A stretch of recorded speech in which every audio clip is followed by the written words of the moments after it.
Hatch has been forced to live on a cattle ship after the Ampere was destroyed.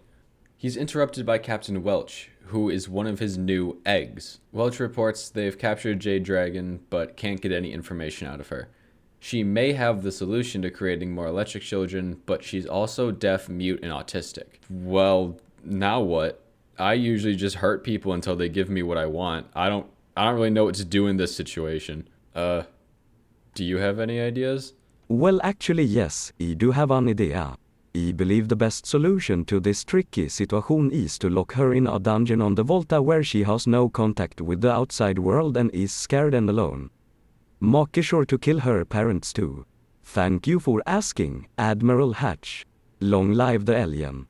That's what I'm talking about. Get this cow a job. Whoa! Hatch orders that Jade Dragon be brought to their science ship, the Volta, and that she be guarded by the electric children.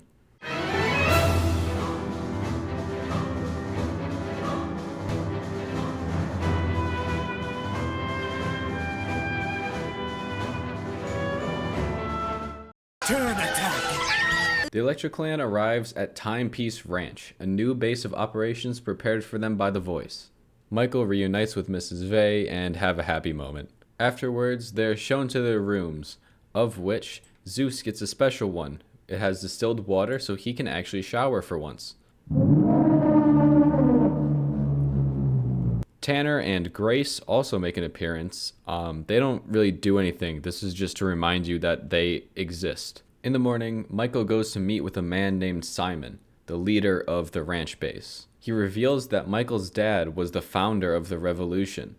Back in the day, Mr. Vey used to work for the Elgin, and he was the first to realize how corrupted and dangerous they were. Michael leaves and meets Gervaso, who tells him about some Elgin history. The company started as a kind of electric therapy that promised pain relief through electricity. The result was a rushed MEI machine that killed a whole lot of babies and made the 17 surviving ones into the electric children. Hatch was the one responsible for hunting down the survivors, with Nichelle being the first discovered. After their talk, Gervaso says he wants to test something. He says that Jaime mentioned Michael was able to use his magnetism to move some heavy trucks into each other when he was rescuing the Electro Clan, so he wants to see what else this magnetism can do. He has him stand next to a target, then pulse while Gervaso shoots. Of a 30-bullet clip, only 8 hit the target. Michael deflected those bullets with his magnetism. Yeah, he's a Jedi by this point. The Electro Clan have a meeting where they discuss their mission. They'll be going to Taiwan, where the Elgin are holding Jade Dragon in the Star Source plant until the Volta comes to collect her. She'll be guarded by the usual Elgin troops, the Taiwanese army, and the Lung Li. The Lung Li are an elite group of Elgin ninjas. This book has ninjas now. When you think you've seen it all, the Elgin hire ninjas to their army. These guys are no joke. They're a highly trained, fierce group of warriors who worship the electric children as reincarnations of lightning gods. This ends part 1. Ooh, funny! Who told you that one, Professor Oak? Hatch calls for a meeting with the Elgin board to... Hold on. Let me get my notes and make sure I'm reading this right. Hatch declares genocide. Man watched Attack on Titan once and was never the same. Hatch's plan is to exterminate, or rather cull, the non-electric humans and create a super race of electric humans. He plans to do this by unleashing the 4 horsemen of the apocalypse. First, he'll pit nations against each other, ultimately creating World War III. Next, he'll shut down the power of food producers and distributors, starving out countless people. After, he plans to unleash deadly diseases on the world. He'll infect his prisoners and let them travel all over the world, essentially creating the bubonic plague 2. Finally, he'll let the electric rats loose. The Elgin have perfected a breed of rat that survives for exactly 3 generations, giving the rats enough time to devour on the remains of the non-electric humans. When Hatch's plan is done, only 1 billion non-electric humans will remain, and they'll become slaves to the electric humans. What the hell happened to this series, man? It's only been 70 pages. I didn't plan on ending any of these parts talking about genocide, but here we are. This ends part 2. What is this stupid contraption? again! That's a wall. Nothing really interesting happens in part 3. It's just a reminder of the Elgin Electric Children and that they do in fact exist. I'm keeping Torsten as the microwave. I think it's too funny. The only important thing from part 3 is that Tara has gained the ability to create illusions. She can make you think you're looking at someone else or seeing things. This ends part 3. I'm wearing tights instead of pants. Ex-chairman Schema has taken refuge in a hotel while he recovers from escaping the Ampere. He plans to use his remaining contacts in the Elgin to gain control of their wealth and cripple Hatch. Unfortunately for him, Hatch has already seized control of the bank. He tells Schema that he's placed $1 million bounty on his head and made him a wanted criminal in nearly every country on Earth. Schema is free to go and spend the rest of his life hiding.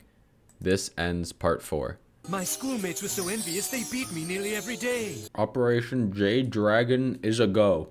Sorry, I have a mouthful of like 8 Mike and Ike's right now. Before they start preparing to leave, Gervaso awards Michael a Medal of Valor. This was Gervaso's when he was in the military, but he thinks Michael should have it. Michael is called before the council one last time. They offer an interesting suggestion for the upcoming mission: get Nichelle. Ever since Michael defeated her, leading Hatch to abandon her in Book 1, Nichelle has been living a somewhat normal life. Since Jade Dragon is going to be guarded by the Electric Children, Nichelle's ability to drain electricity would be invaluable. Before they leave, Michael has one last surprise for Taylor. Ta-da! Since Taylor was kidnapped by the Elgin when she was still in school, and Michael went to rescue her at the same time, neither of them got a chance to go to prom. It's a nice little moment between them with some horror of what might be coming next. The Electro Clan gets on a plane to California where they pick up Nichelle. She's nervous at first, but eager to get revenge on the Elgin. Nichelle has joined the Electro Clan. The group lands in Taiwan and is escorted by a man named Ben. They go to check out the plant Jade Dragon is being held at, and it is a fortress.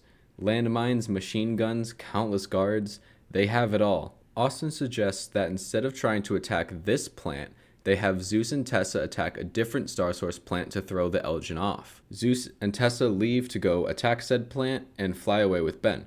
Ben's instructions are very simple. Don't leave the hotel until he gets back. The Electro Clan goes to a night market and Taylor goes into a store by herself.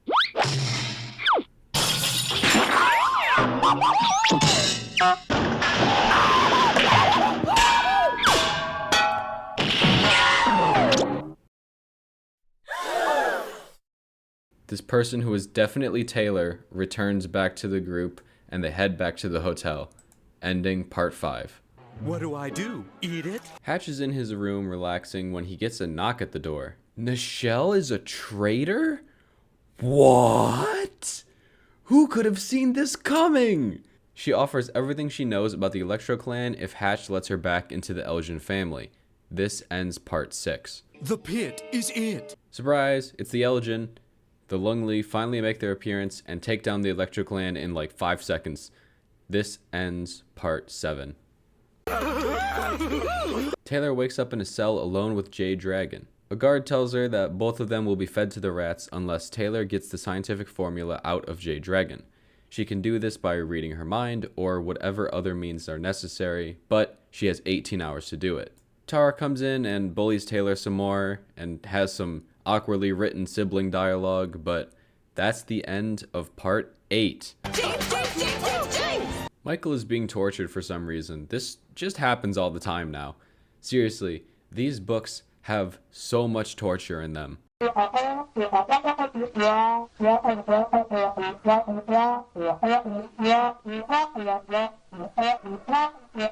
Suddenly, a man steps in to stop the torture. Yo, it's Carl Vey, baby! Carl explains that he had to fake his death and hide after the failure of the MEI machine. Hatch and Carl wanted to wait on testing the machine, but the board made them use it before it was ready. He asks Michael where Mrs. Vey is, and Michael tells him about the ranch. As Carl leaves... As Carl shrinks down to the subatomic size, he tells Michael that the Elgin are the good guys. The Elgin give Michael a proper room, but still won't let him see any of the Electro Clan.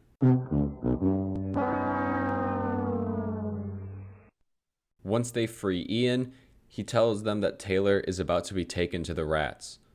This ends part 9. I'm collecting them because they're simple and beautiful and because they make me happy. Taylor decides on one last desperate gamble. She pretends to be Tara and manages to confuse the guards. They bring in Quentin to be the judge, but Taylor manages to keep up the trick by reading minds and rebooting Tara every time she's about to say something. She buys enough time for Michael and the Electro Clan to come save her, but Jade Dragon is still taken. This ends part 10. I am a flaming Moltres! I just want to say, these books have had a 4-part structure till now. Why are there 11 parts in this one? Anyways, the Electro Clan runs through the facility until they reach a big pool of fish. Austin suggests they turn one of the boats upside down, then have Michael magnetize. This would give them enough air to jump into the water and walk out. They do a little underwater conga line with Michael cutting through pipes as they go. He's literally just a Jedi. I don't know what to say anymore. I feel like an idiot for making this joke multiple times, but he's just a Jedi. They emerge and are faced with a new problem. They need to escape through the field of landmines. Austin thinks that they can detonate most of the landmines if Michael creates a magnetic field. This would blast through all of the walls and the fences too. To do this, Nichelle tries to do the inverse of her usual draining and acts like a substitute Tessa. Oh my god, there he is! It's Michael Vey! Everybody get him! Now I am become death, the destroyer of worlds. Wait, no, I take it back. Please, spare me, I have a Imaginary technique. Big electric attack.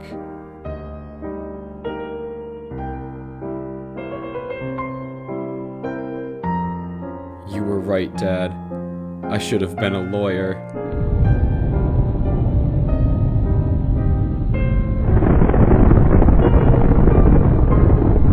They start moving through the dust, with Ian watching out for any remaining landmines. Good going, Jack. Now we gotta figure out... Nah, I'm kidding. McKenna melts through the wires and basically makes landmine soup. You'd think the heat would set off the explosives within it. Hold on, I'm gonna Google this. Huh.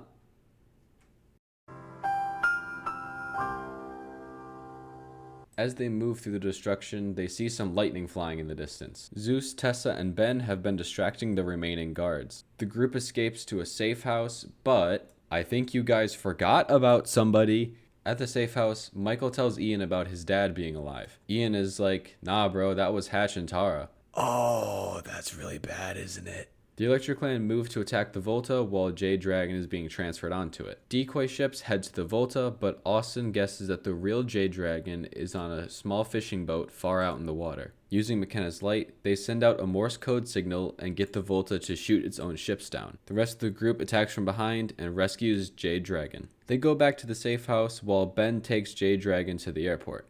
She's going to be relocated and sent to a new family. When Ben comes back, he's panicking. The Elgin attacks the ranch. The Electro Clan readies themselves to head out immediately.